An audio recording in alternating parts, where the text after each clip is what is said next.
एक बार एक युवक बौद्ध भिक्षु के पास गया और बोला, गुरुवर, मैं अपने शहर का एक व्यापारी हूँ, मेरा पूरा दिन अपने व्यापार के काम में ही बीत जाता है।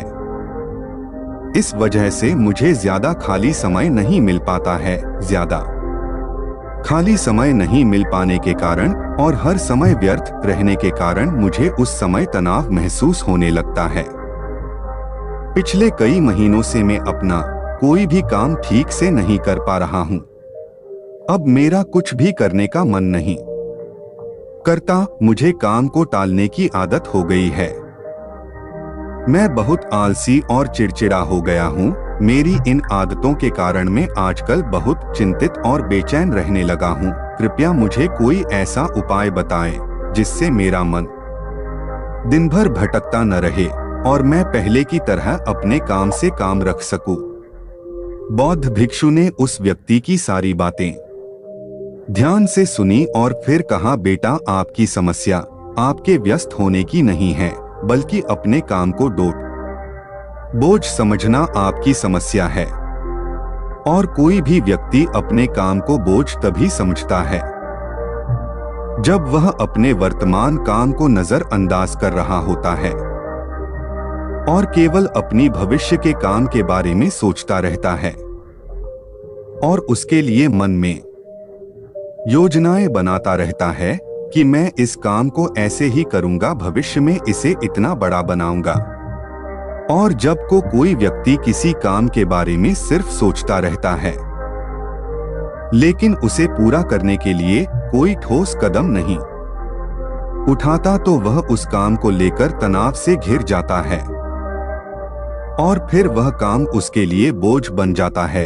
यह सुनकर वह युवक बोला, हारमोनी बार, आपने तो मेरे मन की बात कह दी। मैं भी पिछले कुछ महीनों से हर रोज अपने काम पर ध्यान देने की बजाय अपने बिजनेस के भविष्य के बारे में सोचता रहता हूँ कि कहीं मेरा बिजनेस कम न हो जाए, भविष्य में कोई अन्य व्यापारी मेरे व्यापार क्षेत्र में अतिक्रमण न कर लें।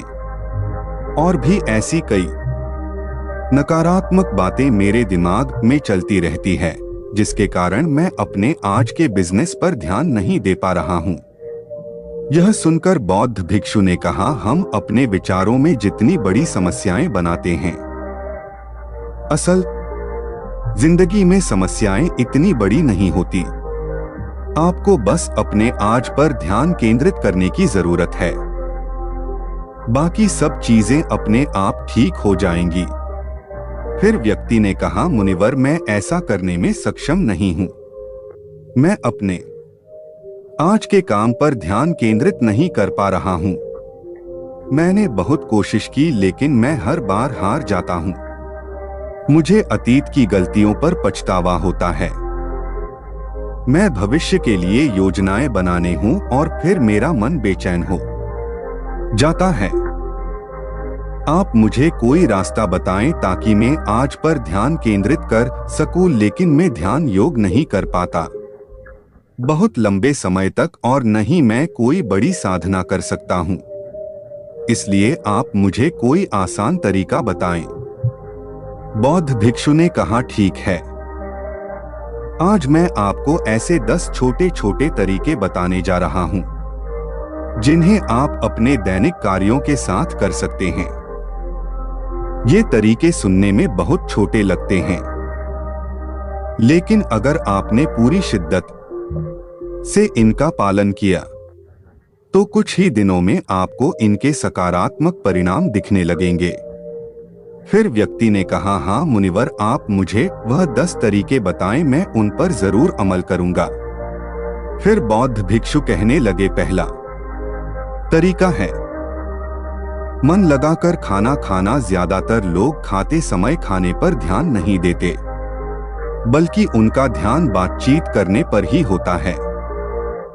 कोई पुरानी सोच में खोया हुआ है या किसी देखने वाली चीज में खोया हुआ है, जिसके कारण खाना खाते समय भी उनका मन बेचैन रहता है। जबकि हम खाने की थाली में उसकी खुशबू आती है कि थाली में क्या खाना परोसा गया है, खाना कैसा दिखता है, इन सभी का ध्यान पूर्वक निरीक्षण करना चाहिए।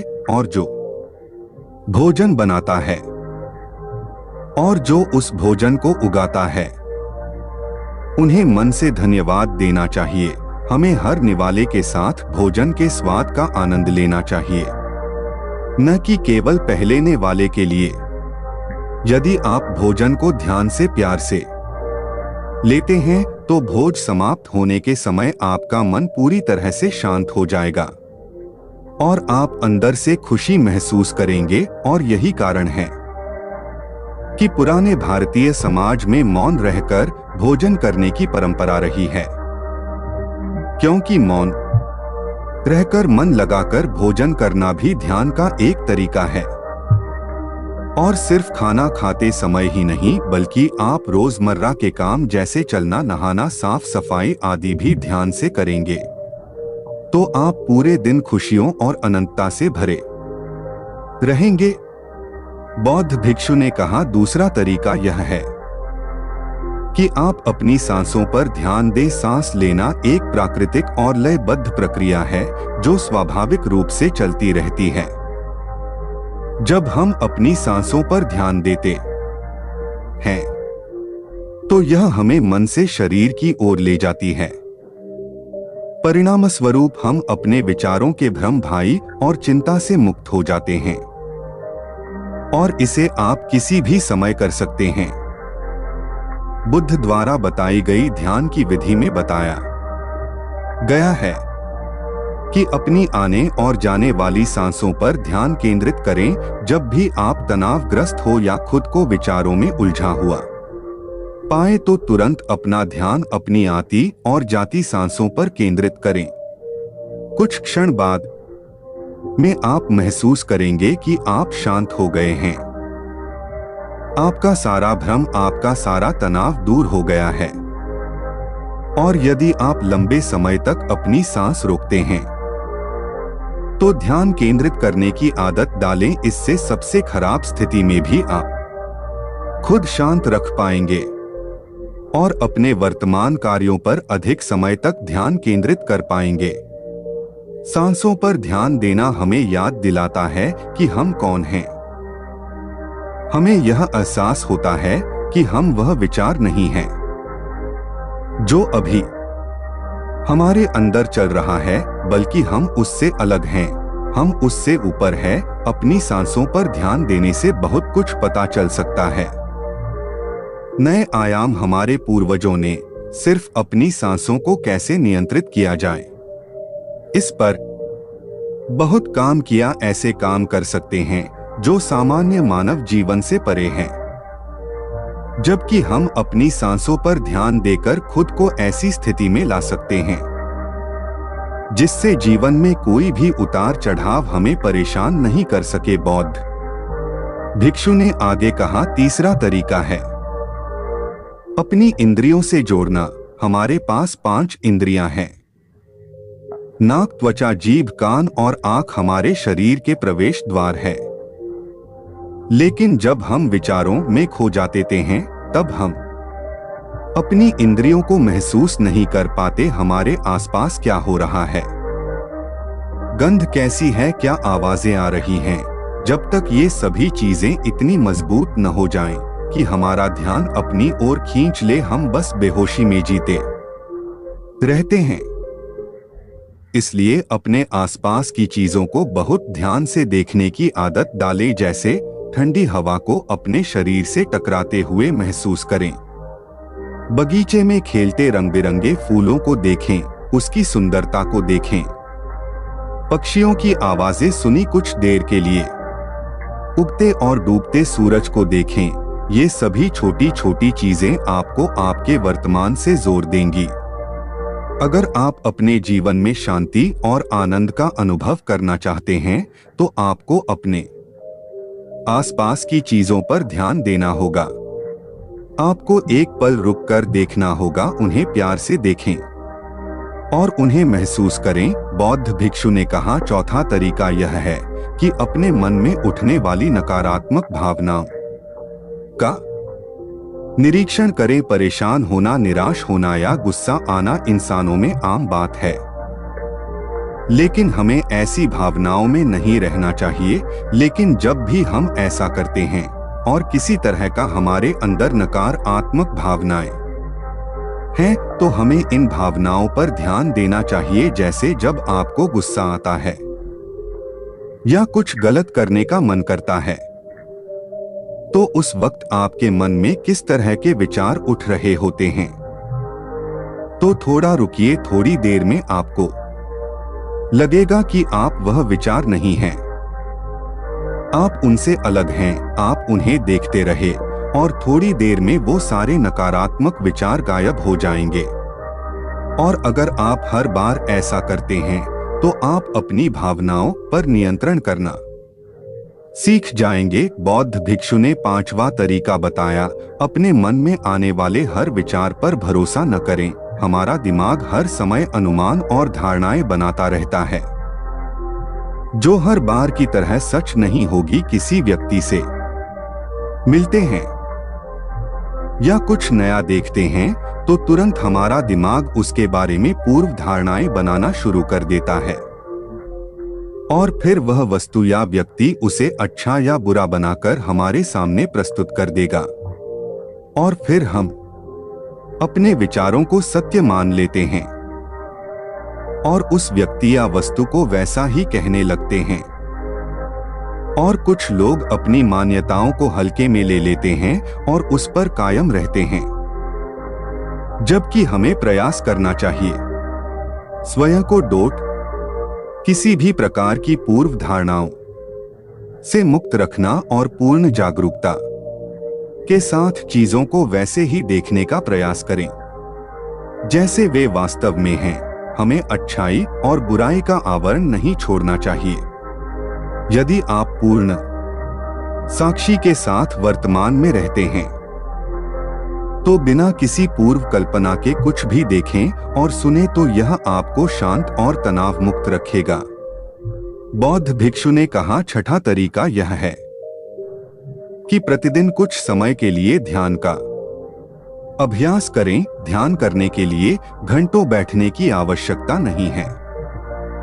दिन भर में 10 मिनट का ध्यान भी जीवन में सकारात्मक प्रभाव डाल सकता है। प्रतिदिन ध्यान करने से हमारे जीवन में नई ऊर्जा, उत्साह, शांति और प्रेरणा आएगी। हम पूरे दिन अंदर से खुश और शांत महसूस करते हैं। रोजाना ध्यान करने से आप स्वाभाविक रूप से वर्तमान क्षण में जीना सीखते हैं। बौद्ध भिक्षु ने कहा, 7वां तरीका यह है कि आपके पास जो कुछ भी है उसके लिए आभारी रहें। जीवन में खुशी लाने का सबसे आसान तरीका है धन्यवाद नहीं, बल्कि आभार व्यक्त करना। केवल वही चीजें हमारे पास हो हैं जो हमें वास्तविक आनंद देती हैं।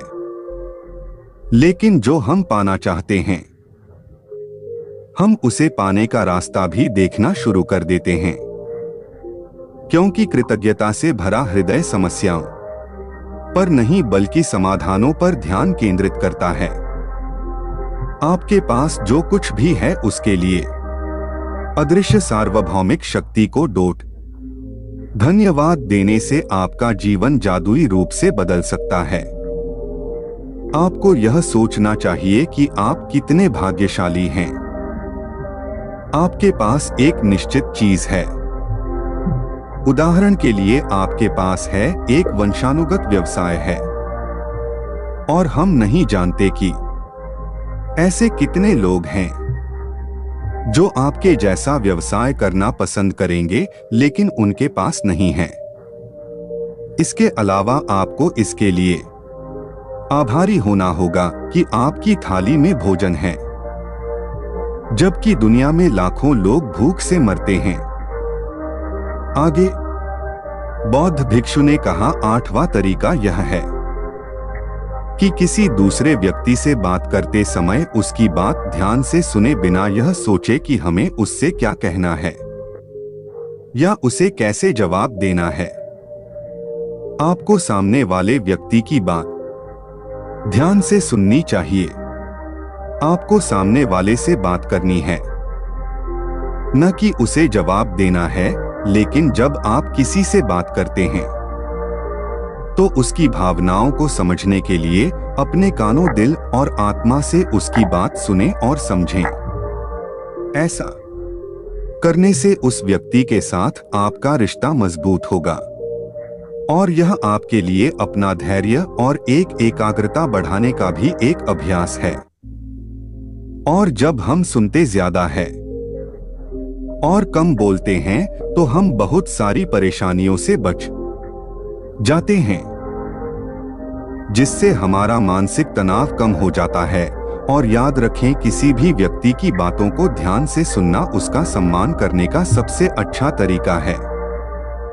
बौद्ध भिक्षु ने कहा, 9 तरीका यह है कि अपने महत्वपूर्ण काम के लिए एक समय निर्धारित करें।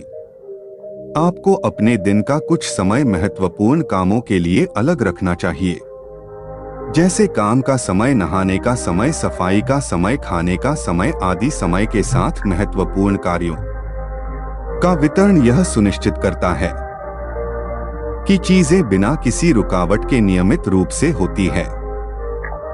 दिन के सही समय पर सही काम करने से हमारे जीवन में अनुशासन आता है और अनुशासन से जीवन में शांति और खुशी आती है।